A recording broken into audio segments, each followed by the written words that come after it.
அஸ்ஸலாமு அலைக்கும். Good evening. நான் பேசுறது தெளிவா கேக்குதா? நான் பேசுறது தெளிவா கேக்குதா? வலையம் சலாம் சார். கேக்குது. ஓகே. அப்ப நாங்க நீங்க ஒரு 3-4 பேர் தான் இருக்கீங்க நினைக்கிறேன். அப்ப மத்த ஆட்களை நேரத்துக்கு சொன்னாங்களா? நாங்க ஸ்டார்ட் பண்ணுவோமா? இல்ல பாக்குறா? எப்படி? நாங்க ஸ்டார்ட் பண்ணுவோமா? 2 பேர் தான் நிக்கிறோமே சார். ரெண்டு பேர் இருக்கீங்க. ஓ, என்ன செய்வோம்? இன்னொரு 5 கிளைமேட் வெதரும் ஒரு ரீசன் சார். சில பேருக்கு ஜாயின் ஆயிக்கொள்ள இல்லாத இந்த இந்த இந்த ரெக்கார்ட் எல்லாம் கிளைமேட் அப்ப திரும்ப ரெக்கார்டுகளை பாக்குறாங்களா எப்படி? என்னன்னு தெரியா. ஜாயின் ஆகுறாங்க, லெஃப்ட் ஆகுறாங்க, அப்படி மிகுதே சார். இல்ல நான் கேட்கிறேன் என்னடாமா இந்த ப்ரோக்ராம் இந்த நம்மட இந்த இந்த இந்த எங்களுக்கு ரெக்கார்டிங் குரூப்ல போட்டு படல. போட்டு பட்டால் பார்த்து படும் சார். Okay okay. அப்ப நாங்க இன்னொரு 5 நிமிஷம் பார்த்துட்டு இதை ஸ்டார்ட் பண்ணுவோமா? சரி சார். சரி, ஓகே. 5 நிமிஷம்.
ஓகே, நாங்க ஸ்டார்ட் பண்ணுவோம். அப்ப இன்னொரு ஆள் இணைந்திருக்கு. அப்ப இன்னும் நாங்க என்ன செய்யலாம் சொன்னால் நேரத்தை நாங்க வேஸ்ட் ஆக்கிடாது. இன்னொரு ஆள் வந்திருக்கு. அப்ப நாங்க ஸ்டார்ட் பண்ணோம். நான் பேசுறது தெளிவா விளங்குதா?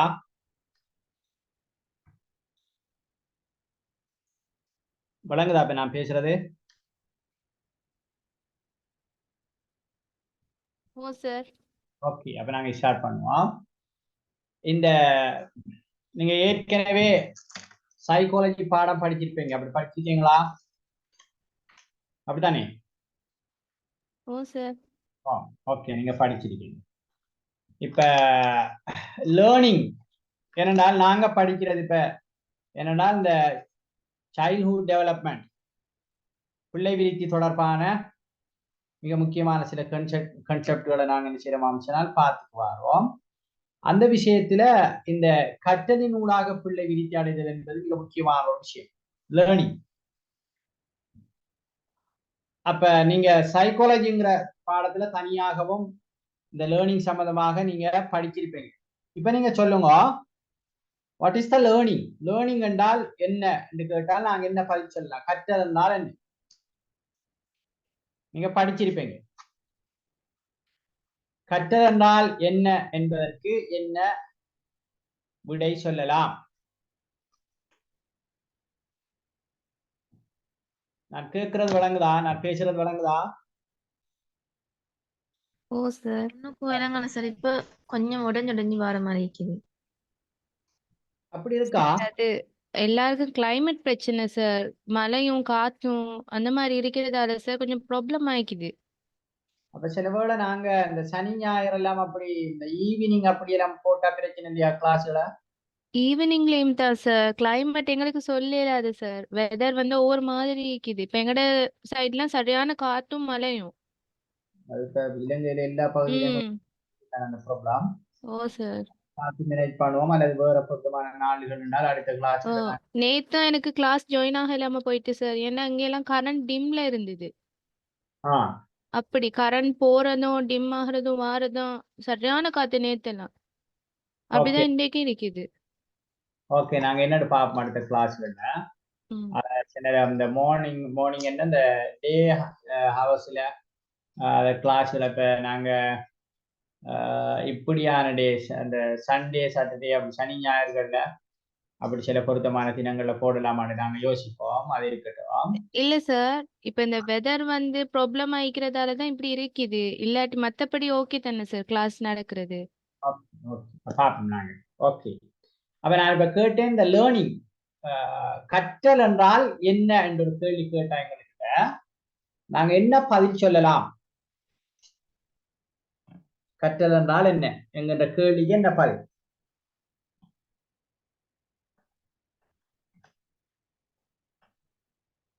என்ன பதில் சொல்லலாம்? சும்மா சொல்லுங்களேன் பார்ப்போம்.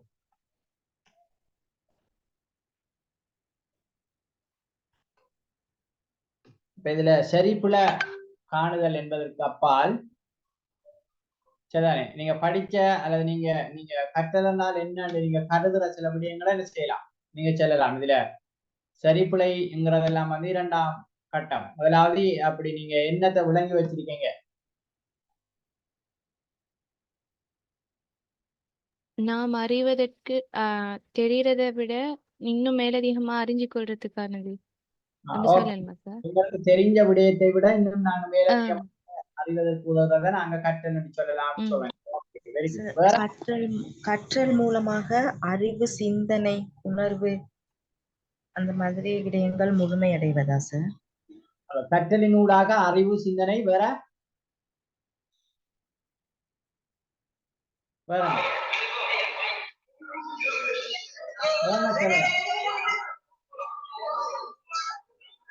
கற்றலின் ஊடாக அறிவு, சிந்தனை முழுமையடைகிறது என்று சொன்னீங்க. வேற என்ன சொல்லலாம்?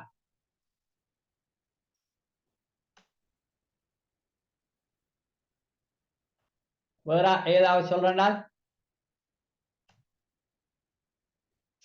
கற்றல் என்றால் என்ன என்ற ஒரு கேட்டால் அதுக்கு நாங்க ஒரு வரை விளக்கலாம், அல்லது ஒரு விளக்கம் சொல்றா என்று சொல்றோம்.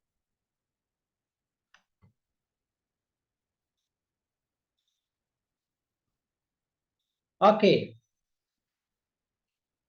கற்றல் என்றால் நீங்க பாருங்க, நான் இப்ப பேசுறது உங்களுக்கு தெளிவா விளங்குதானே? ஓ சார். ஓகே, கற்றல் என்பது பாடசாலையில மிக முக்கியமாக பங்கு வகிக்கின்ற ஒரு செயற்பாடு. இப்ப நாங்க பாடசாலைக்கு போறதே கற்றுக்கொள்வதற்கு தான். அதுல அப்ப பிரதானமான செயற்பாடு அல்லது பிரதானமாக பங்கு வகிக்கின்ற ஒரு விஷயம்தான் கற்றல். அப்ப இங்க சுருக்கமாக நாங்க கற்றல் என்றால் என்னன்னு பார்த்தால், ஒருவர நடத்தையில ஏற்படுகிற மாற்றத்தை நாங்க கற்றல் என்று சொல்லலாம். அதாவது பெர்மனன்ட் பிஹேவியர் சேஞ்ச், நிலையான நடத்தை மாற்றம். ஒரு உயிரியில ஒரு நீண்ட நாள் ப்ரோசஸ்ல நிலையான நடத்தை மாற்றம் ஏற்படுமாகின்றால் அதனை நாங்க கற்றல் நாங்க சொல்லுவோம். உதாரணத்துக்கு நாங்க சொல்றோம்னால், இப்ப எங்களுக்கு ஆனா எழுத தெரியாதுன்னு வச்சுக்கொள்ளுங்க. சின்ன பிள்ளைக்கு ஆனா எழுத தெரியாத ஒரு பிள்ளை. அப்ப இப்ப நாங்க என்ன செய்யறோம் அப்படின்னு சொன்னா, அந்த ஆனா எப்படி எழுதுற என்பதற்கு படிப்படியான சில செயல்பாடுகளை நாங்க செய்யறோம். இப்ப உதாரணமாக எழுத்து முன்பயிற்சிகள், பிளே, அந்த களியை நாங்க பிசைறது, பிறகு பென்சிலை எப்படி பிடிக்கிறது, பிறகு நாங்க கோடுகள், என்ன நேர்கோடு அல்லது சரிவு கோடு அல்லது வளைவு கோடு, அப்படி சில கோடுகள் போடுகிறோம். அல்லது சில வட்டம் அப்படியான சில அமைப்புகளை நாங்க கீறோம், அல்லது சில வடிவங்களுக்குள்ள நிறந்துக்கிறோம். அதெல்லாம் எழுத்து முன்பயிற்சி. அப்படிலாம் செஞ்சு எங்கட கையை வசைச்சு அப்படி எடுத்துட்டு நாங்க ஆனா எழுதுறதுக்கு பல்வேறு பயிற்சிகளை பெறோம். அடிப்படை பயிற்சிகளையும், இப்ப புள்ளிக்கோட்டுக்கு மேல ஆனா எழுதுறது, அல்லது ஆசிரியர் கையை பிடிச்சு எழுதுறது, அல்லது மணல்ல எழுதுறது, அல்லது சிலேட்ல எழுதுறது, இப்படி எல்லாம் செஞ்சுட்டு பிறகு மெதுமெதுவாக ஆனாவை நாங்க தானாக எழுதுறதுக்கு என்ன செய்யறோம் சொன்னால் அப்படியோ கற்றுக்கொள்கிறோம் வைத்துக்கொள்ளும். இப்ப பாருங்க என்னென்றால், ஆனா எழுத தெரியாத ஒரு பிள்ளை படிப்படியாக அல்லது ஒரு நீண்ட கால அந்த கற்றலின் விளைவாக அந்த பிள்ளையில நிலையான ஒரு நடத்தை மாற்றம் வருகிறா இல்லையா? அதாவது ஆனா எழுத தெரியாத பிள்ளை மிகச் சிறப்பாக ஆனாவை எழுதுறதுக்கு ஒரு நீண்ட காலத்துல அப்படியான ஒரு பிஹேவியர் சேஞ்ச், நடத்தை மாற்றத்தை அந்த பிள்ளை பெற்றுக் கொள்ளும். அதுதான் கற்றல். அப்ப நாங்க எழுதுறது மட்டும்தானா, வாசிக்கிறது மட்டும்தானா, அல்லது கிரகிக்கிறது மட்டும்தானா கற்றல் என்று பார்த்தால் இல்லை. ஏதாவது ஒரு செயற்பாட்டை செய்வதற்கு நாங்க என்ன செய்வோம் சொன்னால் கற்றுக்கொள்கிறோம். உதாரணத்துக்கு நாங்க சொல்லுவோமே, வாகனம் ஓடுவதற்கு நாங்கள் கற்றுக்கொள்கிறோம். அப்ப நாங்க திறப்ப போடுறபடி, அதுல என்ன சுவிட்ச் ஆன் பண்றபடி, ஸ்டார்ட் எடுக்கிறபடிங்கிறது, அடுத்தது நாங்க என்ன கிளட்சை நசிக்கிறேங்கிறது, கியரை போடுறோங்கிறது, அப்ப எச்சிலேட்டரை நசிக்கிறேங்கிறது, அப்ப எப்படி அப்ப நாங்க எப்படி ஸ்டேரிங்கை பிடிக்கிறோங்கிறது, இப்படி எல்லாம் சில விஷயங்களை வியந்து தவறி கற்று வாகனம் ஓடுவதற்கு நாங்க என்ன செய்யறோம் சரியாக கற்றுக்கொள்கிறோம். இது ஒரு கற்று. அப்ப எழுதுறது, வாசிக்கிறது, கணித செய்கைகளை செய்வது, கிரகித்துக் கொள்வது, இது மட்டுமல்ல கற்றல். கற்றல் என்பது என்னென்ன செயற்பாடுகளை சரியாக செய்யறதுக்கு நாங்க என்ன எளிமையை பெறுவதற்கு நாங்க எந்தெந்த விஷயங்களை செய்யறோமோ அதெல்லாம் கற்றல் தான். இப்ப உதாரணமாக சாப்பிடுவதற்கு தானாக இப்ப சாப்பாட்டை கையால பிசைந்து அல்லது அள்ளி சாப்பிட இயலாத அல்லது தெரியாத ஒரு பிள்ளை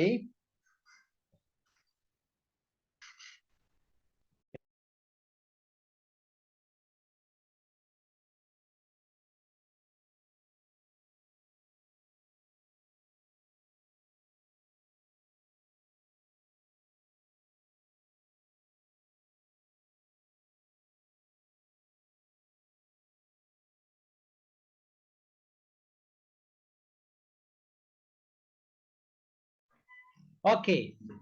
அப்ப நாங்க சாப்பிட தெரியாத ஒரு பிள்ளை சுயமாக சாப்பாட்டை சாப்பிடுறதுக்கு நாங்க ஒரு இதுல பிளேட்ல போட்டு கொடுக்க முடியும் வச்சுக்கோங்க. அந்த புள்ள அதை சிந்தி சிதறி அத இதெல்லாம் செஞ்சு என்ன செய்தால் மெதுவாக சாப்பிடும். அப்படி சாப்பிட்டு கடைசியாக சிந்தாமல் சிதறாமல் மிக சிறப்பாக அந்த உணவை உண்பதற்கு அந்த பிள்ளை கற்றுக்கொள்கிறது. அப்ப இப்படி இந்த கற்றல் என்பது வெறுமனே இந்த பாட புத்தகங்கள் அல்லது இந்த வாசிப்பு எழுத்து அதுகளோட மாத்திரம் அதை நின்று விடாது. எங்களுடைய எல்லா செயற்பாடுகளும் கற்றலோடு தொடர்புடைய ஒரு விடயம் தான்.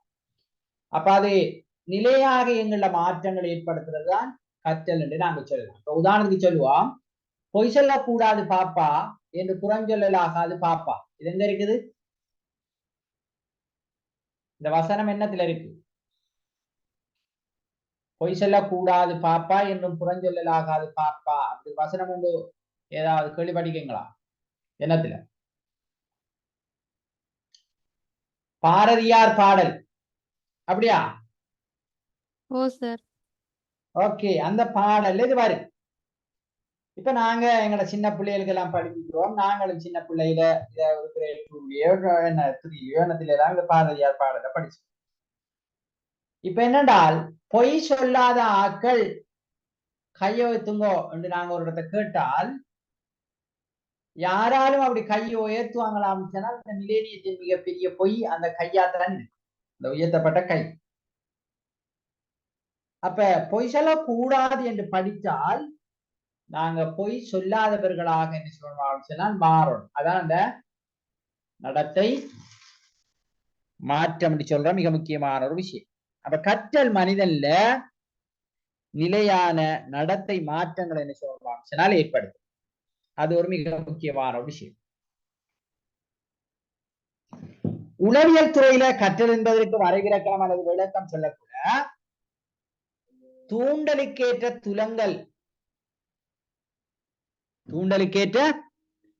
துலங்கள் காட்டுவதை கற்றல் என்று சொல்லலாம். என்ன தூண்டலுக்கேற்ற துலங்கள் என்றால், இப்ப உதாரணமாக நாங்க செய்யற செயற்பாடுகள் ஏதாவது ஒரு தூண்டலின் அடிப்படையில்தான் இருக்கு. அப்ப அதுக்கு ஒரு துலங்களை நாங்க காட்டுவோமா இருந்தால் அது ஒரு கற்றலின் வெளிப்பாடாக நாங்க என்ன செய்யலாமா பார்க்கலாம். எனவேதான் தூண்டி துலங்கள் கற்றல் கொள்கை என்று தனியான கற்றல் கொள்கை இருக்கிறத நாங்க பார்க்கலாம். ஓகே, இந்த அதான் பாங்கு சொல்லுதோ, எனக்கு ஒரு 3 நிமிடம் தாங்க, நாங்க தொடருவோம்.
ஓகே, அப்ப நாங்க தூண்டலுக்கேற்ப துலங்கல் காட்டுவதை நாங்க என்ன செய்யலாமாம் சொன்னால் கற்றல் என்று சொல்லலாம் என்பதுதான் உளவியலுடைய ஒரு கருத்தாக இருக்கிறத பார்க்கலாம். இப்ப ஆரம்பமாக ஏற்படுத்துகிற தூண்டல் துலங்கல்ல சில மாற்றங்களை ஏற்படுத்துகிறது என்று சொல்லப்படும். ஏனென்றால் ஆரம்பமாக இருக்கின்ற அந்த துலங்கல் ஒரு மாதிரியாகவும் அடுத்தடுத்து ஏற்படுகின்ற தூண்டிகளுக்கு வித்தியாசமான துலங்கல்கள் வருவதற்கான வாய்ப்புகளும் இருக்கு. சரிதானே? எனவே மனித நடத்தையினுடைய இந்த நடத்தை தொடர்ச்சியாக மாறுபடுகின்ற ஒரு விஷயமாக இருக்கின்ற பார்க்கிறேன். உதாரணத்துக்கு சொல்லுவோமே, ஒருவர் பாட்டு பாடுறதுக்கு தூண்டப்படுகிறான்னு வச்சுக்கொள்ளுங்க. அப்ப அவர் என்ன செய்வார் சொன்னால் ஏதோ ஒரு பாட்டை பாடுறார், ஆனால் இன்னும் ஒரு தடவை பாடுவதற்கு தூண்டப்படுகின்ற போதோ ஏற்கனவே பாடிய பாடல் இல்லாமல் வேறொரு பாட்டை பாடுவார் சில நேரம். அப்ப அந்த அப்படியான மாறுபாடுகள் அதை என்ன செய்யலாமா சொன்னால் இருக்கு. அதே போல இன்னொரு கற்றல் என்பதற்கு ஒரு கருத்து இருக்கிறனால், இப்ப மாற்றம் அதே போல சூழ்நிலைக்கேற்ப இணக்கமாக நடந்து கொள்ளுதல். உண்மையான கற்றல் என்றால் இந்த சூழலை நாங்கள் பகுப்பாய்வு செய்து இந்த சூழலுக்கேற்ப நாங்க எப்படி நடக்கிறது. உதாரணமே கடும் குளிர் பிரதேசம் அல்லது குளிரான காலம் சொன்னால் நாங்க அந்த குளிரை மேனேஜ் பண்றதுக்கு என்ன செய்யறது, ஸ்வீட்டர் போடுறதா அல்லது வேற என்ன செய்யறது, அல்லது பெட்ஷீட்டால நாங்க போத்தி கொள்றதா, இப்படியான அந்த அம்சங்களை எல்லாம் நாங்க யோசிப்போம். எனவே சூழலுக்கேற்ப இணக்கமாக நடந்து கொள்வது. இப்ப உதாரணத்துக்கு நாங்க சொல்லுவோமே, ஒரு மரண வீட்டில நாங்க எப்படி நடந்து கொள்றோம், ஒரு மத்த எல்லாருக்கும் ஸ்கிரீன் விளங்குதான்னு கொஞ்சம் கேளுங்க சார். உங்களுக்கு வரல அப்படியா? இல்ல எனக்கு இல்ல. ஒரு ஆள் இப்ப லீவ் ஆகிச்சது போல. அவன் எனக்கு மெசேஜ் போட்டிக்கிறா சார். அவருக்கு இந்த ஸ்கிரீன் விளங்குது இல்லையா? அப்படி விளங்கலையா? வேற மத்தாக்களுக்கு ஸ்கிரீன் விளங்குதா இல்லையா? எங்களுக்கு விளங்குது சார். சிலவேளை அப்ப அந்த உரியாளுடைய டிவைஸ்ல ஏதாவது ப்ராப்ளம் இருக்கும். அப்படியா இருக்கும். மத்தாக்களுக்கு எல்லாம் விளங்குதானே? அப்ப அப்படி இருக்கலாம். ஓகே, அப்ப கற்றல் என்கிறது மாற்றத்தை எங்கள்ல ஏற்படுத்துற அதே நேரம் சூழ்நிலைக்கு ஏற்ப இணக்கமாக நடந்து கொள்வதற்கு எங்களால் என்ன செய்யுமாம் சொன்னால் தூண்டும், அல்லது அப்படியான ஒரு முறைமைய நாங்க கற்றல் என்று சொல்லலாம். அப்ப இப்ப நீங்க கற்றல் என்றால் என்ன என்று கேட்டால் சிறப்பாக பதில் சொல்லக்கூடியதாக இருக்குமா? என்ன கற்றல் என்றால் என்ன என்று கேள்வி கேட்டால் எங்களால் என்ன சரியாக பதில் சொல்லலாமா? ஓ சார். ஓகே,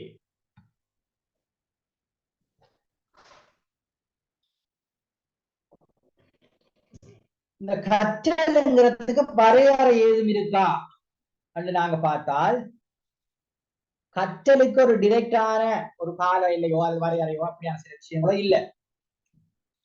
இப்ப கற்றல வரையறை என்பது நாங்க கற்கிற பண்பை அடிப்படையாக கொண்ட ஒரு அம்சமாக இருக்கிறத நாங்க பார்க்கலாம். கற்கிற பண்பு என்னன்னு பார்ப்போம். நாங்க அப்ப உளவியல் அறிஞர்கள், கல்வி அறிஞர்கள் அவருடைய கருத்துக்கேற்ப இந்த விடயம் மாறுபடுற ஒரு விஷயமாக இருக்கிறத பார்க்கலாம். எனவே கற்றல்ல சில முக்கியமான வரையறைகள் என்று சில விடயங்களை அடிப்படையாக கூறப்படும். இந்த கேட்ஸ் என்று சொல்றவரு அனுபவம், பயிற்சி ஆகியவற்றின் மூலம் எழும் ஒரு நடத்தை மாற்றுமே கற்றல் என்று சொல்றோம். அதாவது கட்டாயம் கற்றல் ஒன்று இடம்பெறணும் சொன்னால் அதுல வரையறைகள்ல அனுபவம் கிடைத்திருக்க வேண்டும் அல்லது பயிற்சி. அதன் அனுபவமும் பயிற்சி சொல்லுங்க. அனுபவம் உண்டா என்ன, பயிற்சி உண்டா என்ன?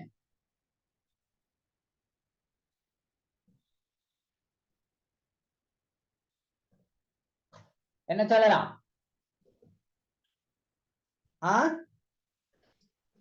ஆகவே இங்க அனுபவம் கிடைத்தல், உதாரணத்துக்கு நாங்க சொல்லுவோமே எழுதுவதற்கான அனுபவம் அவருக்கு கிடைக்கும், எழுத அவருக்கு அனுபவம் கிடைக்கும். அது அல்லது ஏதாவது ஒரு விடயத்தை செய்யறதை அவர் பார்த்தார் சொன்னால் அதே மாதிரி அவர் செய்வார் சொன்னால் அவருக்கு அந்த அனுபவம் அவருக்கு கிடைத்திருக்கிறது. அதே நேரம்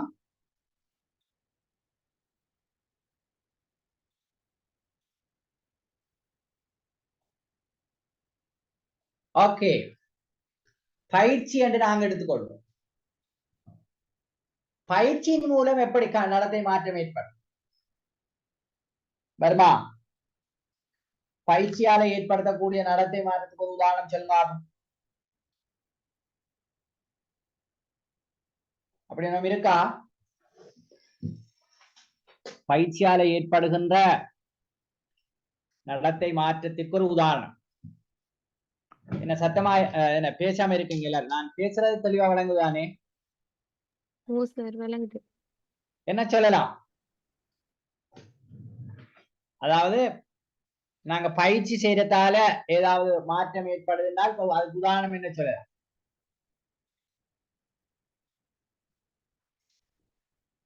நிறைய சொல்லலாமே. உதாரணத்துக்கு சொல்லுவோம், சரியான திசை முகத்தோட ஒரு பிள்ளைக்கு எழுத தெரியாது, அல்லது எழுத்து வடிவம் ஒரு பிள்ளைட என்ன பொருத்தம் இல்லாததாக இருக்கிறது வச்சுக்கோ. இப்ப அந்த பிள்ளைக்கு தொடரான பயிற்சியை கொடுப்பதன் ஊடாக அந்த பிள்ளைட எழுத்து வடிவத்தை நாங்க சீராக்கம் செய்யலாமா என்ன? எனவே அப்ப பயிற்சி செய்வதன் மூலம் எழுகின்ற ஒரு நடத்தை மாற்றம் கற்றல் என்று நாங்க சொல்லலாம். இது கேட்ஸ் என்று சொல்லவருடைய கருத்து. அடுத்தது ஜிடி போயஸ் அல்லது ஜிடி போயஸ் சொல்லலாம். அவர கருத்து, ஒரு தனி மனிதன் பொதுவாக வாழ்க்கையில் பெறக்கூடிய பழக்க வழக்கங்கள், அறிவு, மனப்பான்மை ஆகியவற்றை தரக்கூடிய ஒரு செயல் முறைதான் கற்றல் எனப்படும் அவர் சொல்றார். வணங்கிட்டாரு என்னண்டே? அப்ப தனி மனிதன் வாழ்க்கையில பெறக்கூடிய பழக்க வழக்கங்கள், அறிவு, மனப்பாங்கு ஆகியவற்றை தரக்கூடிய செயல். உங்களுக்கு நீங்க நீங்க கற்பித்தல் திட்டமிடல் லெசன் பிளானிங் எழுதக்குள்ள இந்த அறிவு, திறன், மனப்பாங்கு என்னமோண்டெல்லாம் விஷயங்களை நீங்க சேர்க்கீங்களா?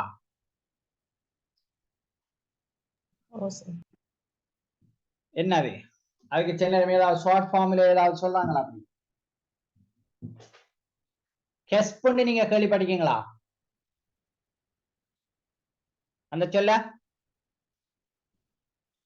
கெஸ்ப்ங்கிற ஒரு சொல்ல கேள்வி படிக்கீங்களா? இல்ல சார். எல்லாரும் பேசாம இருக்கீங்க. கெஸ்ப் இல்ல சார். ஓகே, நாங்க கற்றல் பேறுகள் நாங்க என்னத்தை படிப்பிக்க வர போறோம், என்ன அடைவு அந்த பிள்ளைக்கு போகுதுங்கிறது நாங்க கற்றல் பேறுகளாக எழுதுவோம்.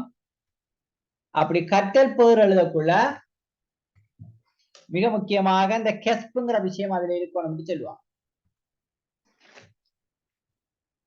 என்ன கெஸ்பாம் என்றால்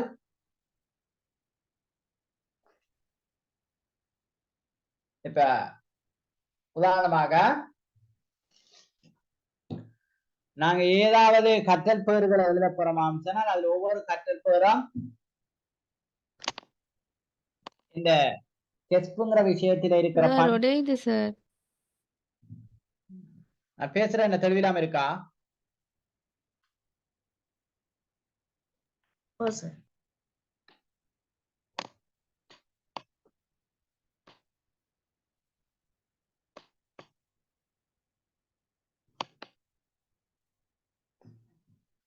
இதான் நான் சொன்ன கேஸ். உங்களுக்கு வழங்குதா ஸ்கிரீன்ல உடைஞ்சு உடைஞ்சு வருது சார். நான் பேசுறதா? என்ன எல்லாருக்கும் அப்படித்தான் சிக்கலா இருக்கா? இல்ல. அப்ப உங்களோட சில நேரம் கவரேஜ்ல சிக்கலா இருக்கும், அதை கொஞ்சம் பாருங்க. சரிதானே? உங்களோட கவரேஜ்ல ஏதாவது சிக்கல் இருக்காண்டு நீங்க பார்த்துக்கொள்ளுங்க. ஓகே, இந்த கெஸ்ப்ங்கிறது தெரியுதா உங்களுக்கு?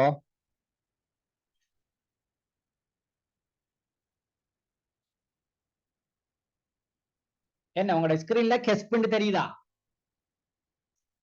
நான் அழிக்கிறது.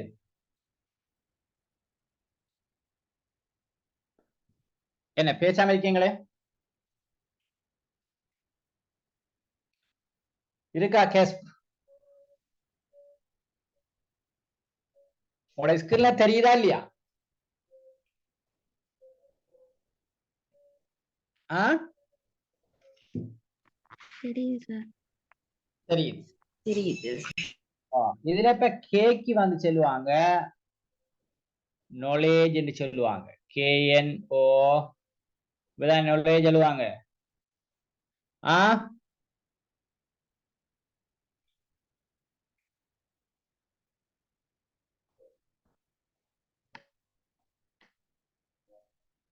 என்ன நாலேஜ் இது போகும். அப்ப இந்த கே வந்து நாலேஜ் என்ன செய்தால் குறிக்குது.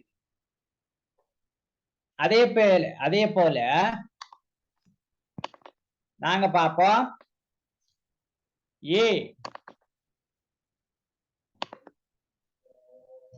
ஏக்கு நாங்க என்ன சொல்லலாம்?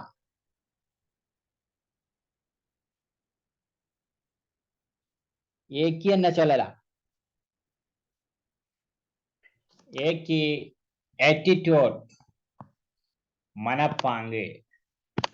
இது நாங்க ஏற்கனவே சொன்ன நாலேஜ் அறிவோ. சரிதானே?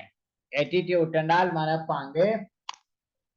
எஸ்ண்டா ஸ்கில். என்னது ஸ்கில்ண்டா? ஸ்கில்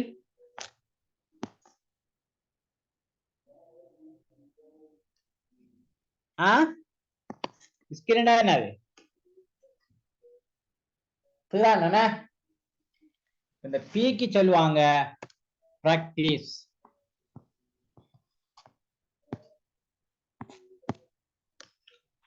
சரிதானே? என்னது?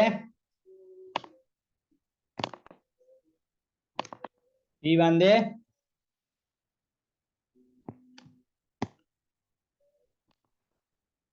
ஓகே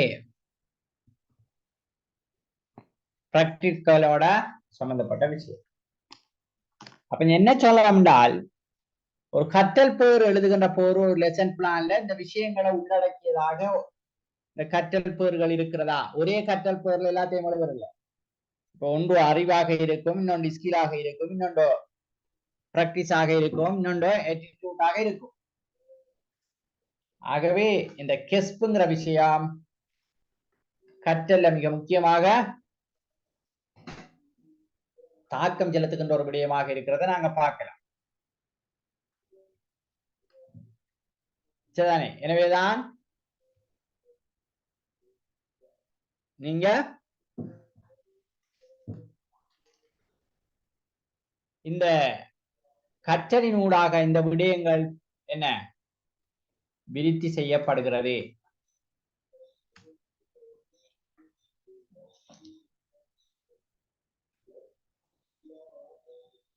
ஓகே,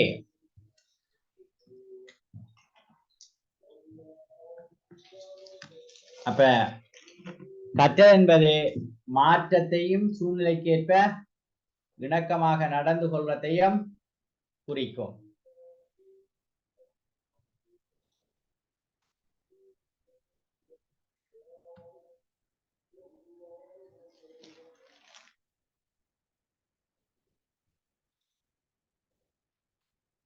உங்களுக்கு இப்ப ஸ்கிரீன் தெரியுதா? தெரியுது சார். தெரியலையா? தெரியுதா? தெரிகிறது சார். ஓகே,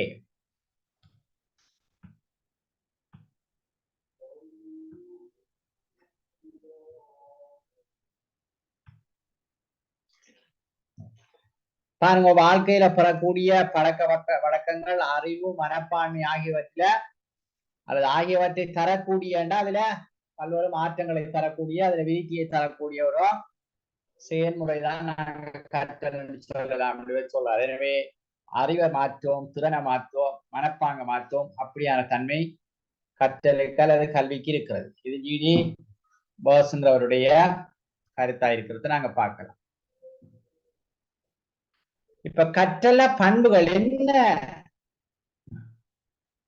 கற்றல் என்கின்ற விடயத்துக்கு என்ன பண்புகள் இருக்கும், என்ன சொல்லலாம்? அப்படி இருக்கா? என்ன என்ன பண்புகள் இருக்கு கற்றலுக்கு? பேசுறது தெளிவா விளங்குதானே?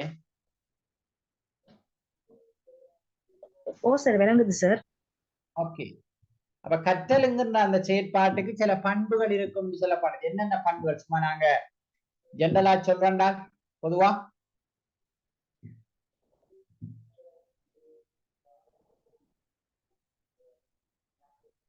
ஏதாவது இருக்குமா?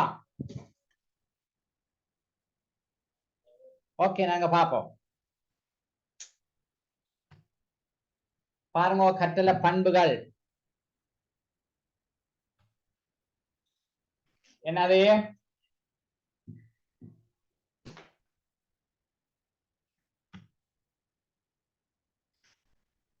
கற்றல் அனைத்து உயிர்களிடமும் காணப்படுகிறது. சரியா? ஏற்றுக்கொள்ளலாமா? ஆடு மாடும் கற்றுக்கொள்ளுதா?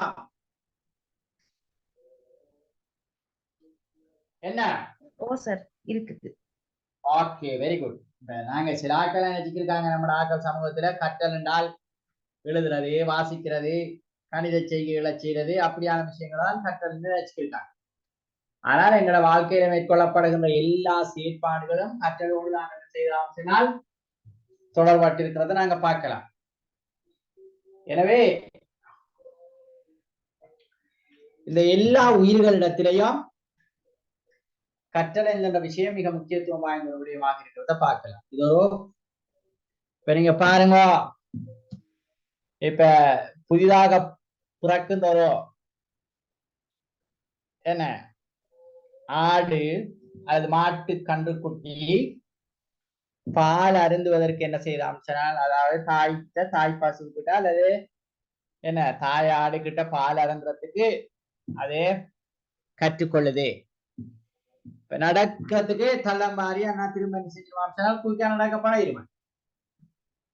அப்ப இப்படி கற்றல் எல்லா உயிர்களிடத்திலையும் காணப்படுகின்ற ஒரு விடயமாக இருக்கிறத நாங்க பார்க்கலாம். இது ஒரு பண்பு. கற்றல் தொடர்ச்சியானது என்று சொல்லப்படுது. ஓகேயா? ஓ சார், தொடர்ச்சியானது. உதாரணம் என்ன சொல்லலாம்? என்ன உதாரணம் சொல்லலாம்? வாழ்நாள் முழுக்க கற்றுக்கொண்டு தானே சார் இருக்க வேணும் ஏதோ ஒரு விடயத்தை. Okay, very good. நாங்க எவ்விடத்தையும் எந்தெந்த விடயத்தையும் என்ன செய்யலாம் சொன்னால் உள்வாங்க வேண்டிய அல்லது கற்றுக்கொள்ள வேண்டிய தேவை இருக்கு.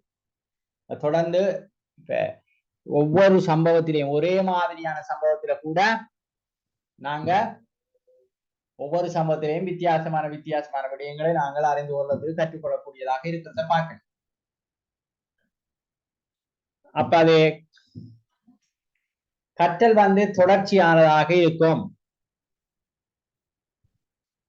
சரிதானே? இப்ப உதாரணத்துக்கு நாங்க எப்படி சொல்லுவோமே, ஒரு ஆளுக்கு கம்ப்யூட்டர்ல டைப் பண்ண தெரியாது, ஆனால் அவருக்கு ஏற்கனவே ஒரு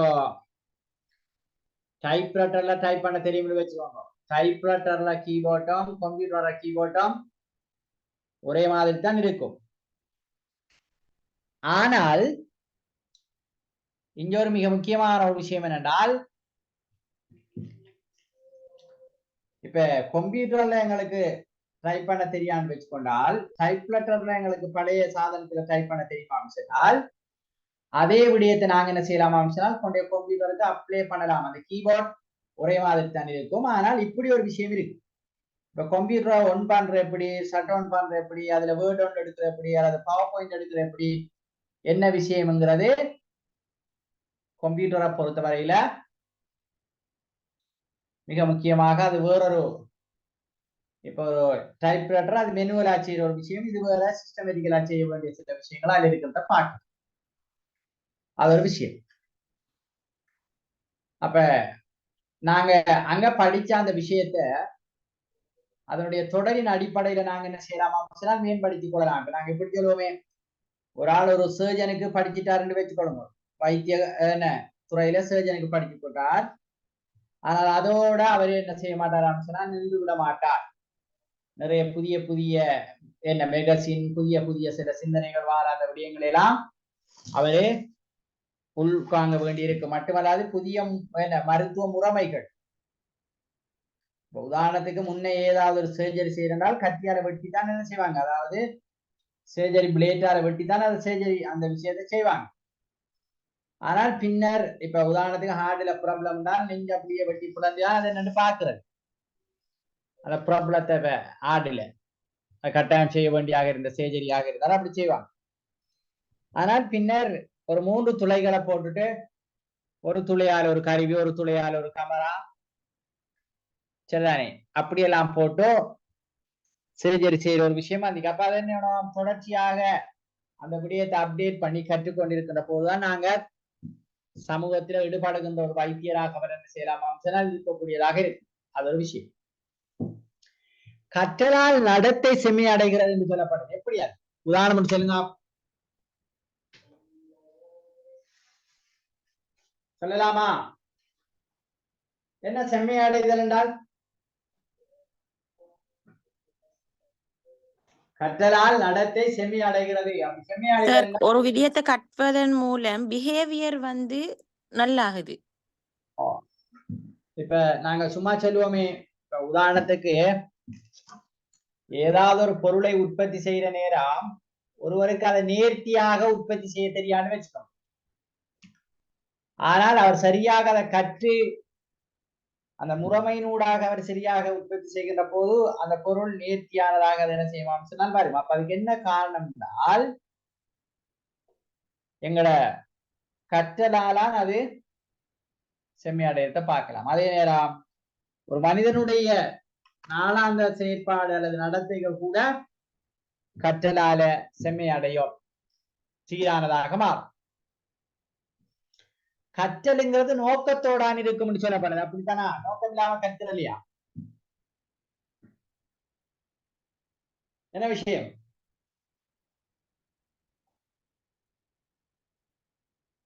உதாரணம் ஒன்று சொல்லலாமா? எப்படி கற்றல் நோக்கத்தோட தொடர்படையதுண்டு?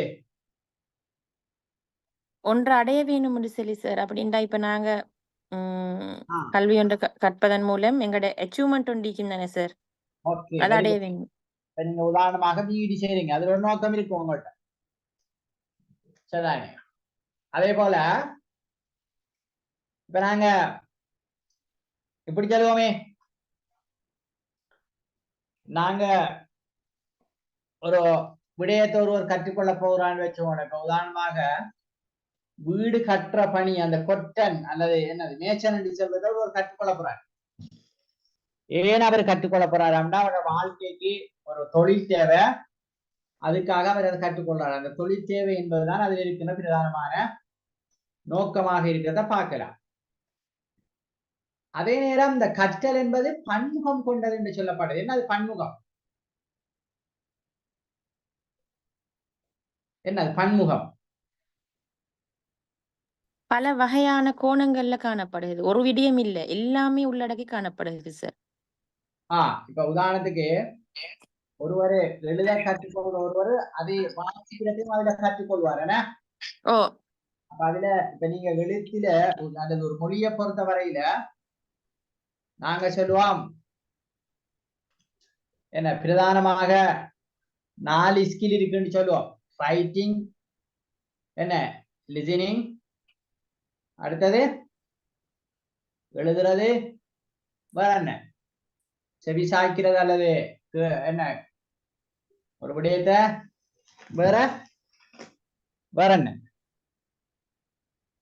லிசனிங், அதாவது ரைட்டிங் ஸ்போக்கன் என்ன பேச்சு, அடுத்தது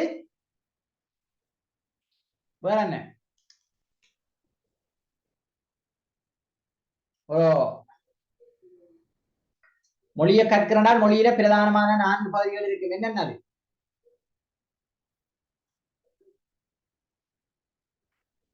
இப்ப ரைட்டிங் எழுதுறதுங்கிற ஒரு விஷயம், ரீடிங் வாசிக்கிறங்கிற ஒரு விஷயம், லிசனிங் கேட்டல், அடுத்தது என்ன? அடுத்தது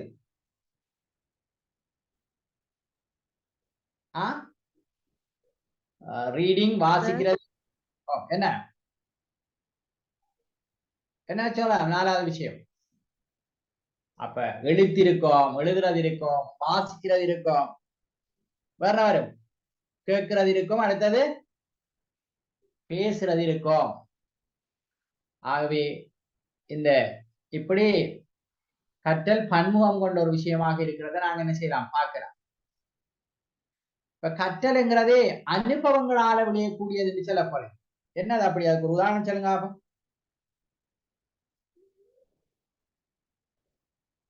என்ன சொல்லலாம்?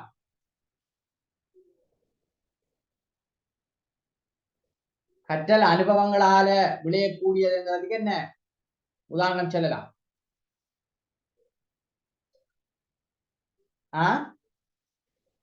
நான் பேசுறது தெளிவா கேக்குதாமா? கேக்குது சார். அனுபவம் சொல்றது ஒரு விடயத்தை செஞ்சு பார்த்தோ அல்லது தொட்டு பார்த்தோ அதை ஃபீல் பண்ணி எடுத்து அதெல்லாம் அதுதான் கற்றலாக போகுது. Very good. அதான் ஒரு விஷயம். அதாவது நாங்க இப்ப உதாரணத்துக்கு நாங்க எப்படி சொல்லுவோமே, ஒருவர் ஒரு ஏதாவது உடுப்பை தைப்பதற்கு கற்றுக்கொள்கிறான்னு வச்சுக்கோங்க. இப்ப சும்மா வரை ஏதாவது ஒரு புத்தகத்துல வாசிக்காரு, எப்படி எப்படி நாங்க சீலை எடுக்கணும், அதை நாங்க இத்தனை பாகையில வெட்டணும், அல்லது இத்தனை சென்டிமீட்டர்ல வெட்டணும், அல்லது இத என்ன செய்யணும், மெஷின்ல இப்படி நூலை கொடுக்கணும், அதை எப்படி வச்சு தைக்கணும், இப்படி எல்லாம் ப்ரோசஸ் அவர் படிக்காரு. இப்ப அவர் அப்படி படிச்சுட்டு அவர் சும்மா இருந்தா ஒரு பெஸ்டான ஒரு ஒரு உடுப்பு அவரால் தைக்கலுமா? என்ன? ஏலா சார், அதை செஞ்சு பார்க்கணும். அதான் விஷயம்.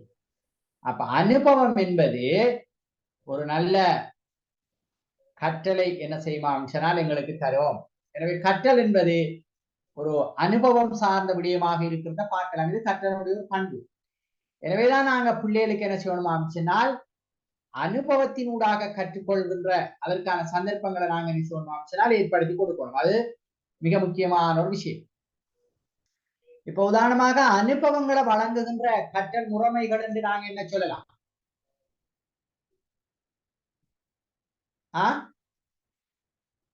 அனுபவங்களை வழங்குகின்ற கற்றல் முறைமை என்னத்தை சொல்லலாம்? ஏதாவது இருக்கா?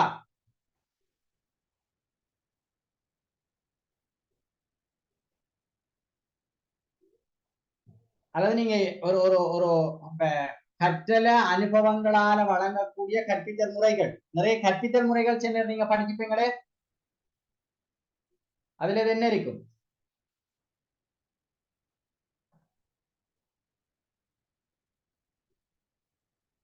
நான் பேசுறது தெளிவா வழங்குதானே?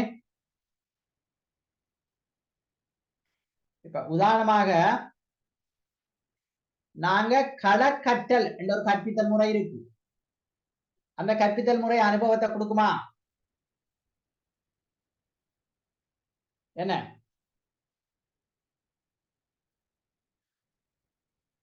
சொல்லுங்களேன்.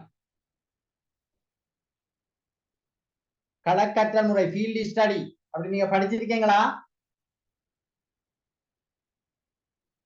நான் பேசுறது தெளிவா இருக்கா இல்லையா?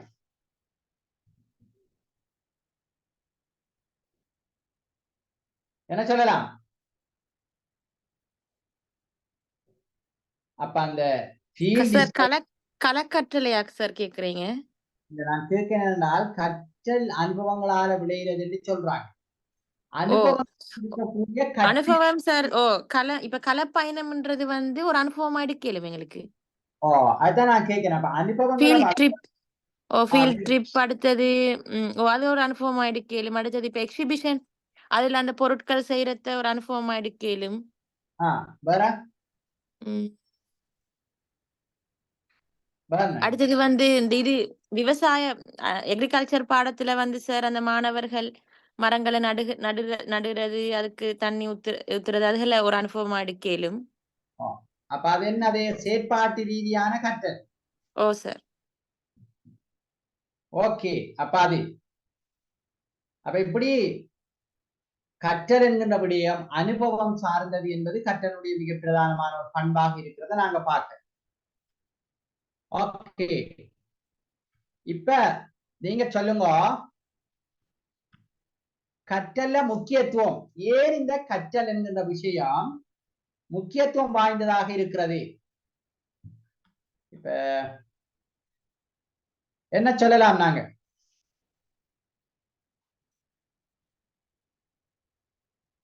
கற்றல் முக்கியத்துவம் வாய்ந்ததாக இருக்கிறது என்பதற்கு என்ன விடயங்களை நாங்கள் சான்றாக சொல்லலாம்? அதை கற்கிற விஷயம் ஒரு இம்பார்ட்டன்டான முக்கியமான விஷயம்ங்கிறத நாங்க நிறுவனத்துக்கு என்ன விடயங்களை சொல்லலாம்?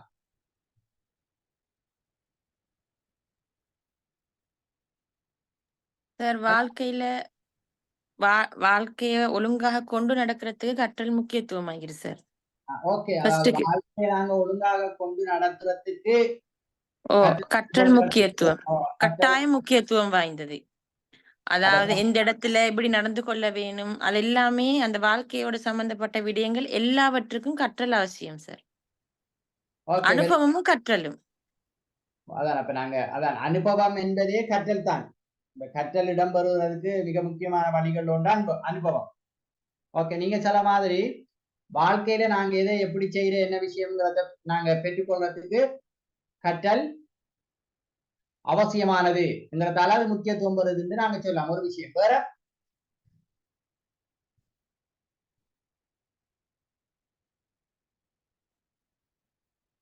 என்ன சொல்லலாம்?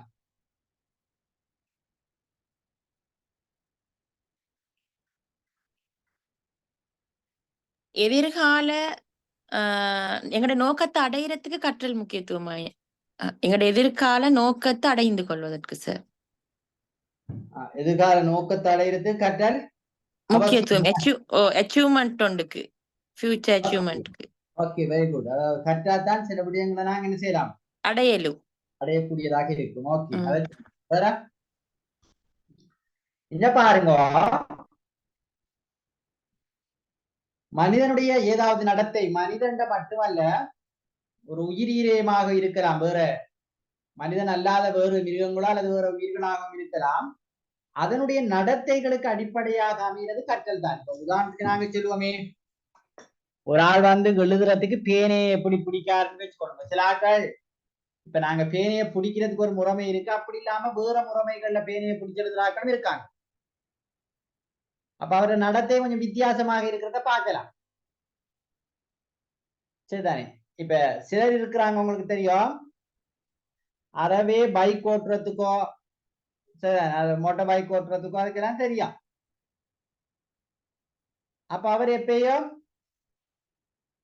பெரும்பாலும் நடந்து போற அல்லது வேற ஏதாவது அந்த இதுகளை தான் அவர் கடைபிடிப்பார். எனவே மனித நடத்தைக்குரிய அடிப்படையாக இந்த கற்றல் இருக்கிறத பார்க்கலாம். அது கற்றல் அதால முக்கியத்துவம் வருகிறது. அடுத்தது பாருங்க, மொழி, நமது பழக்க வழக்கம், நம்பிக்கை, மனப்பான்மை, இலட்சியம், கொள்கை, ஆளுமை, குணம், புலக்காட்சி ஆகிய அனைத்திலும் கற்றல் முக்கிய பங்கு வகிக்கிறது.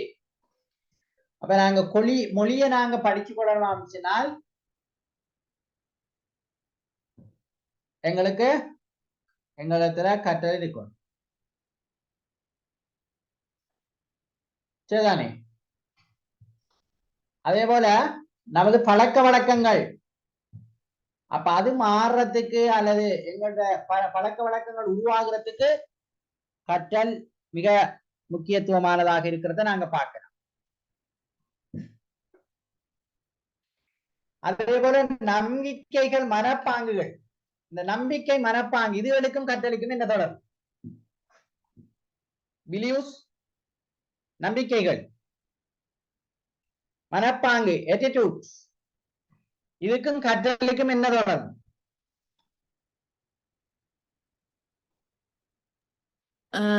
கற்றல்ல நம்பிக்கைன்னு சில போக்கல சார், கட்டாயம் நம்பிக்கை உண்டு ஈக்கணுமே சார். அதாவது நாங்க ஒரு விடயத்தை கற்று ஒரு முன்னுக்கு போறேன்டா அதுல நம்பிக்கை இல்லாம கற்றால் அது பிரயோசனப்படாது. அதிலும் பார்க்க நாங்க இப்படி சொல்லுவோமே, இப்ப சில ஆட்கள் என்ன செய்வாங்களாம் சொன்னால், இப்ப சில பிழையான சில நம்பிக்கைகளை வைத்திருக்கிறார்கள் வச்சுக்கொள்ளும். இப்ப சில நேரம் அந்த அந்த நெருப்பு மாதிரி ஒரு பேவார மாதிரி ஒரு செட்டப் பண்ணி இருக்கு, சரிதானே? அப்ப அதை சில நேரம் அந்த கொல்லிப்பேயோ என்னமொண்டெல்லாம் சொல்லுவாங்க சில இடங்கள். ஆனால் அது ஒரு எட்டர்னல் வாயுன்னு சொல்ற ஒரு வாயுவினுடைய வெளிப்பாடு. அப்ப அந்த சயின்ஸை சரியாக தெரியாத ஆட்கள நம்பிக்கை எப்படி இருக்குமா சொன்னால், இது அந்த கொல்லிப்பேதான், நெருப்பு பாத்திர மாதிரி இருக்கு, எனவே அது ஒரு கொல்லிப்பேய் என்ற அந்த நம்பிக்கை தான் இருக்கு. ஆனால் அது சயின்ஸ்ல இல்ல, அது எத்தனால் வாயுவினுடைய அந்த விஷயம் தான்ங்கிறத சரியாக படித்து வருவார். அது இல்ல, இது வேறொரு விஷயம் என்று அவரை நம்பிக்கையில மாற்றம் வரும். அப்படி வருமா? இப்படி மனப்பான்மை, மனப்பான்மைக்கும் கற்றலுக்கும் இடையில என்ன தொடர்பு? மனப்பான்மை, attitude. இப்ப ஏதாவது ஒரு விஷயத்தை 21 நாளைக்கு தொடராக செய்தால் அது ஒரு மனிதன் அல்லது ஒரு உயிரியில நிலையாக நிலை பெறுவதற்கு அது அடிப்படையாக இருக்கும்னு சொல்லுவாங்க, சரிதானே? அப்ப இந்த மனப்பாங்கை ஏற்படுத்துறதுல இந்த கற்றல் முக்கியத்துவம் உடையதாக இருக்கிறது. இப்ப உதாரணத்துக்கு நாங்க சொல்லுவோமே, மற்றவருக்கு உதவுறது, சரிதானே? மற்றவருடைய சில கஷ்ட நஷ்டங்களை நாங்க கை கொடுக்கிறது. அப்ப அப்படியான விஷயங்கள் எங்களுக்கு பலனை தருகிறது. அது ஒரு மிக முக்கியமான விடயம் என்று நாங்க கற்றுந்த போதோ எங்களுடைய மனப்பாங்குல நாங்க சிலருக்கு உதவாமல் இருக்க என்று சொன்ன மனப்பாங்கு இருப்போம் சொன்னால் அதுல மாற்றம் வரும். உங்களுக்கு இப்ப மனப்பாங்க பொறுத்தவரையில அது எத்தனை வகையாக பிரிக்கலாம்? அப்படி பிரிக்கலாமா? மனப்பாங்க பிரிக்கலாமா? ஆட்டிடியூட நாங்க பிரிக்கலாமா? 2 வகையாவா சார் பிரிக்கிற? நல்லது கெட்டது. Very good, very good. அதாவது பாசிட்டிவ் ஆட்டிடியூட், நேர் மனப்பாங்கு, மறை மனப்பாங்கு, சரிதானே? அப்ப இதுல நேர் மனப்பாங்கை ஏற்படுத்துவதற்கு கற்றல் மிக அவசியமானதாக இருக்கிறத நாங்க பார்க்கலாம். இப்ப நீங்க பாருங்க பாப்போம், முன்னொரு காலத்துல ஒரு ஆள் ஒரு ஆற்றில அல்லது குளத்தில அப்படி விழுந்து தண்ணியில என்ன அவரு மூழ்கடிக்க போறான்னு சொன்னால் உடனே என்ன வழியில அவரை நாங்க காப்பாத்தலாம், அதுக்கு கயிறு எறிஞ்சி அவரை பிடிக்க சொல்லி இழுக்கலாமா அல்லது நாங்க வேற ஏதாவது செய்யலாமா என்று அப்படியெல்லாம் யோசிப்பாங்க. ஆனால் இப்ப ஒரு ஆள் தண்ணியில தாண்டு போகிறாருங்கிற சந்தர்ப்பத்தில் அவரை காப்பாத்துறங்கிறத விட போனை எடுத்து அதுல வீடியோ எடுக்கிற விஷயத்துல நிறைய பேர் கவனம் செலுத்துவாங்க, அப்படியா இல்லையா? அப்ப என்ன, அந்த மனப்பாங்கு விருத்தி அடையாத ஒரு நிலை. இப்ப அவன் இறக்குற ஒரு நிலைக்கு போய்கொண்டிருக்கான், ஆனால் நாங்க அதை வீடியோ எடுத்துக்கொண்டு இருக்கிறோம். அப்ப அது சரியா? எனவே மனப்பான்மை விருத்தி அடைகிறதுக்கு கற்றல் துணையாக இருக்கிறத பார்க்கலாம், அதுல அது முக்கியத்துவம் பெறுவதாக இருக்கிறத பார்க்கலாம். இலட்சியம், கொள்கை, ஆளுமை, குணம், புலக்காட்சி ஆகிய அனைத்திலும் கற்றல் முக்கிய பங்கு வகிக்கிறது சொல்லப்படும். இலட்சியத்தில கற்றலுக்கும் இலட்சியத்துக்கும் என்ன தொடர் சொல்லுங்க? கற்றலுக்கும் இலட்சியத்துக்கும் என்ன தொடர்? கற்றால் தான் சார் இலட்சியத்தை அடையலும். Very good. இப்ப உதாரணத்துக்கு இந்த அப்துல் கலாம், இந்தியாவோட ஜனாதிபதி, அவருடைய உண்மையான இலட்சியம் என்ன தெரியுமா? இந்தியாவோட ஜனாதிபதி ஆகிறதா அவர் இலட்சியம்? விஞ்ஞானி ஆகிறதா சார்? விஞ்ஞானி ஆகல. உண்மையான அவரை இலட்சியம் என்னென்றால் ஒரு விமானியாக மாறதுதான் அவருடைய உண்மையான இலட்சியம், ஒரு பைலட்.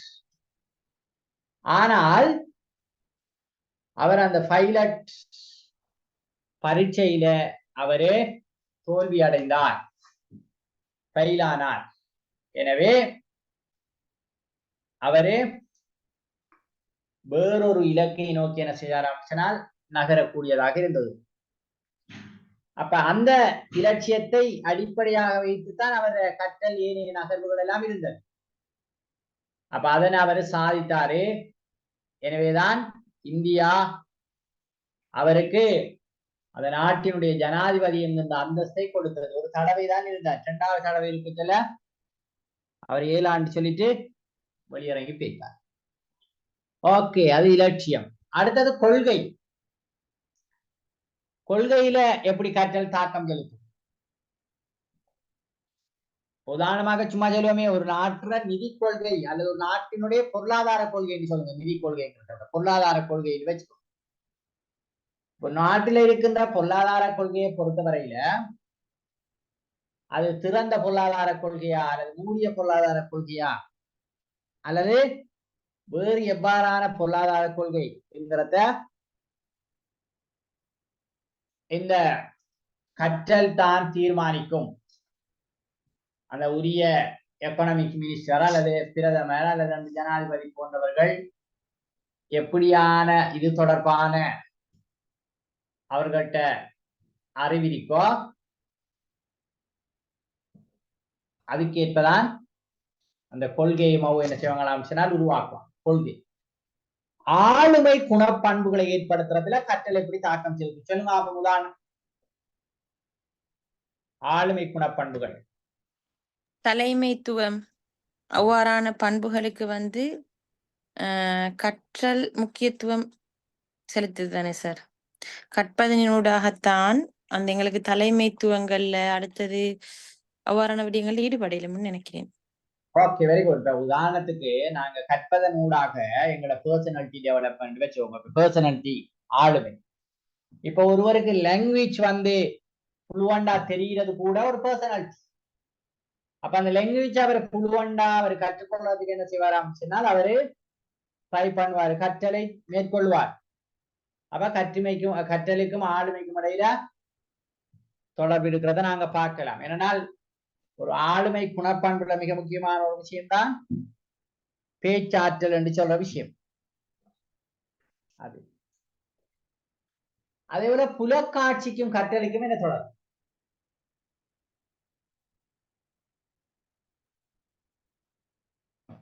புலக்காட்சி கண்களால பார்த்து கற்கிறதா சார்? அதான். ஓகே, கண்களால பார்த்து கற்கிற ஒரு விஷயம். அடுத்தது நாங்க ஒவ்வொருவரும் வித்தியாசமாக புலக்காட்சி பெறுவது எங்களை கற்றல்ல கூடாது என்ன செய்யுமானால் தாக்கத்தை ஏற்படுத்தும். இப்படி எல்லா விடயங்கள்லையும் இந்த கற்றல் முக்கியத்துவம் பெறுகின்ற ஒரு விடயமாக இருக்கிறத நாங்க பார்க்கலாம்.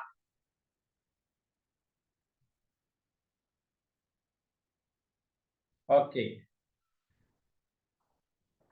அதே பாருங்க, குழந்தையில கற்றல் காரணமாகவே தனது சுற்றுச்சூழலை கைவாழ்வதில் மேம்பட்ட நடத்தை வெளிப்படுத்த முடிகிறது. இப்ப சூழல்ல இருக்கிற ஏனைய பொருட்கள் ஏனைய விடயங்கள் எல்லாம் கையாள எப்படி என்று பார்த்தால் அது கற்றலின் ஊடாகத்தான் அதை அவர் பெற்றுக்கொள்றார். இப்ப சும்மா சொல்லுவோமே, சில இடங்கள்ல கிரீன் கலர்ல டஸ்ட்பின் இருக்கும், ப்ளூ கலர்ல இருக்கும், ரெட் கலர்ல எல்லாம் இருக்கும். அப்ப இந்த கலர்கள் ஏதாவது ஒன்றை சொல்லுதா? என்ன அப்படி டஸ்ட்பின்கள் சில பொது இடங்கள்ல வைக்கிற இடத்த எப்படியான டஸ்ட்பின்களை கண்டிருக்கீங்களா நீங்க இந்த கலர்கள்ல? நிற குப்பை தொட்டிகள் ஒவ்வொன்றுக்கும் ஒவ்வொரு கலர் இருக்குதே சார். இந்த பிளாஸ்டிக் போடுறதுக்கு ஒன்று, பேப்பர் போடுறதுக்கு ஒன்று, உட்புற பொருட்கள் போடுறதுக்கு, போடுறதுக்கு, இப்படி எல்லாம் கண்ணாடி ஐட்டம்ஸ் போடுறதுக்கு ஒன்று. ஓகே, அப்ப இங்க சுற்றுப்புற சூழல், அப்ப எந்த டஸ்ட்பின் கூட நாங்க எதை போடணுங்கிறதெல்லாம் நாங்க சரியாக எங்களோட நடத்தையை வெளிக்காட்டுறதுக்கு இந்த கற்றல் அவசியமானது அல்லது முக்கியமானது என்று நாங்க சொல்லலாம். ஏனைய உயிரிகளை விட மனிதன் சிறப்பானவர் என்று நாங்க சொல்றோம். அதுக்கான அடிப்படை காரணிகள்ல ஒன்றும் கற்றல் தான். இப்ப மிருகங்களால செய்ய முடியாத பல வேலைகளை நாங்க என்ன செய்யலாம் செய்யலாம். இப்ப மிருகங்கள் இப்ப செய்ய முடியாத சில வேலைகளை நாங்க செய்யலாம். ஓகே, சரிதானே? வேற சொல்லலாம். மனிதன் ஏனைய உயிரிகளை விட சிறப்படைகிறதுக்கு கற்றல் அவசியமானதாக இருக்கிறதால அது முக்கியத்துவம் சொன்ன.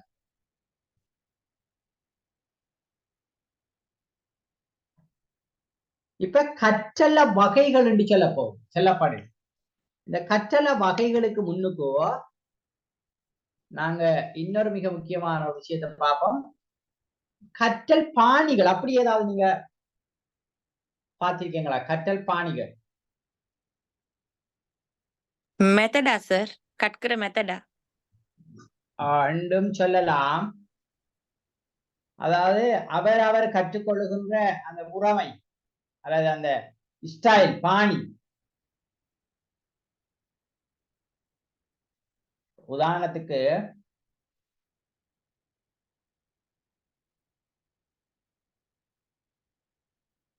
என்ன சொன்னா, கற்றல்ல அதாவது லேர்னிங் ஸ்டைல்,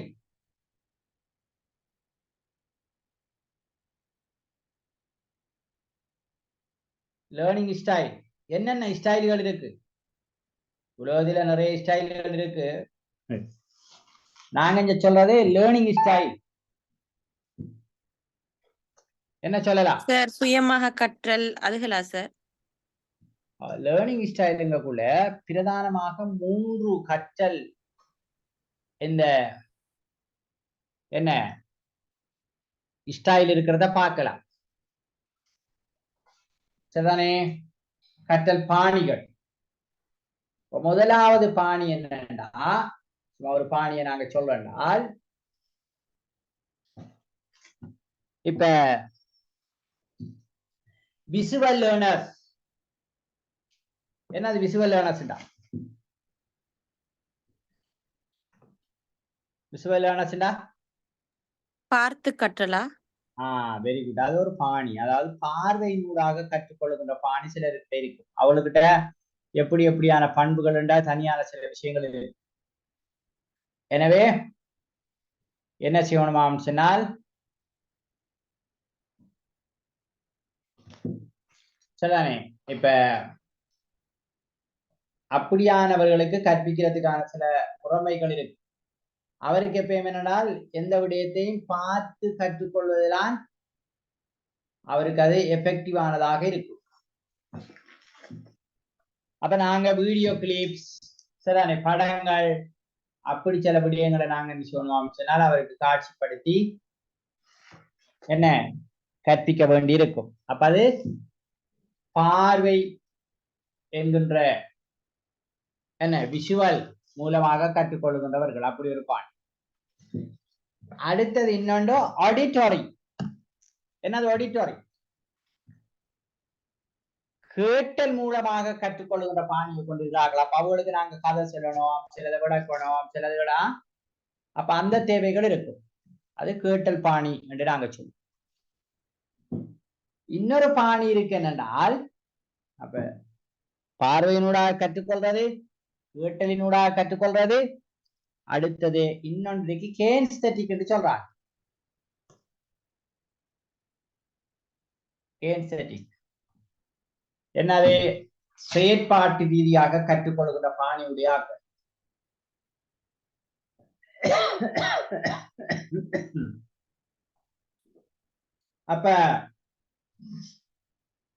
அப்ப பிள்ளைகளுக்கு நாங்க எதையும் கற்றுக் கொடுக்கின்ற போதோ செயற்பாட்டுக்களை வழங்கித்தான் நாங்க என்ன சொல்லணும் கற்றுக் கொடுக்கணும்.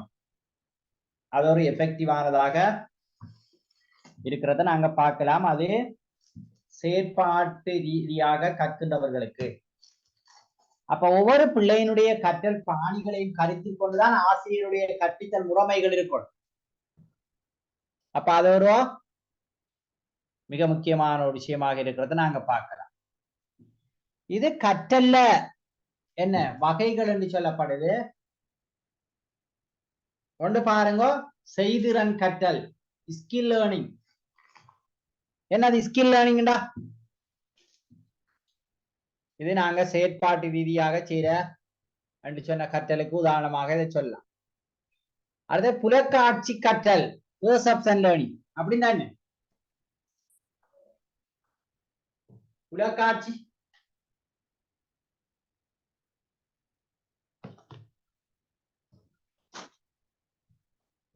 சொல்லாமா? புலக்காட்சி நீங்க படிச்சுப்பீங்களே சைக்காலஜில சில புலக்காட்சி.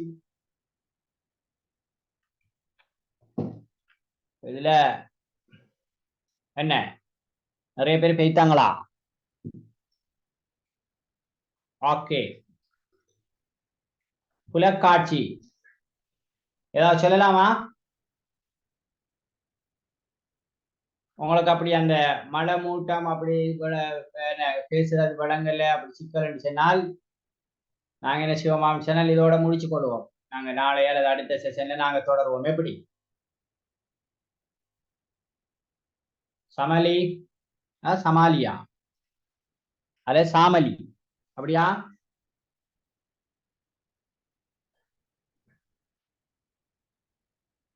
அப்ப நாங்க இந்த விஷுவல் லேர்னர்ஸ், அடுத்தது ஆடிட்டோரி, கேன்செட்டிக் இதெல்லாம் நாங்க பார்த்திருக்கோம். ஓகே, அப்ப நாங்க உங்களுக்கு அந்த நிறைய பேர் இதுல என்ன செய்யறாங்களான்னு சொன்னால் அந்த மழை அப்படி ஏதாவது சிக்கலால அவுட் ஆயிருக்கிறாங்க. நாங்க 8:30 நாங்க என்ன செய்வோம் சொன்னால் இந்த செஷனை முடிச்சு கொள்வோம். அடுத்த இதுல நாங்க தொடருவோம். ஓகேயா?